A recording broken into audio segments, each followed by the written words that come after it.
Hindi na nakapalagpa ang isang lalaki matapos ang buy-bust operation ng Balingasag PNP sa Misamis Oriental.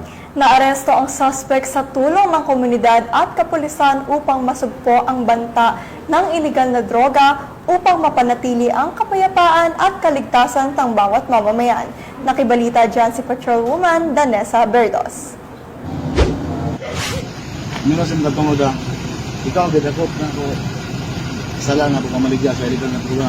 Republic Act 9165. Arestado ang isang individual sa kinasang buy-bust operasyon ng mga operatiba ng Balingasag MPS sa barangay na Piliran, Balingasag, Misamis Oriental. Kinilala ni Police Major Renz Marion Serrano, OIC ng Balingasag MPS, ang suspect na si alias Mac, lalaki at residente ng nasabing lugar.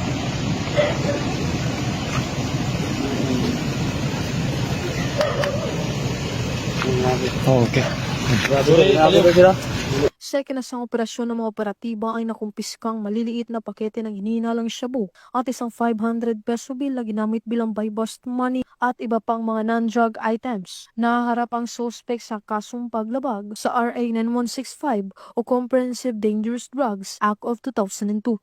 Mula dito sa Camp Capistrano, Gusa, Cagayan de Oro City, ako ang inyong Police News Network correspondent, Patrolwoman Danessa Berdos, alagad ng batas, tagataguyod ng Balitang Pulis.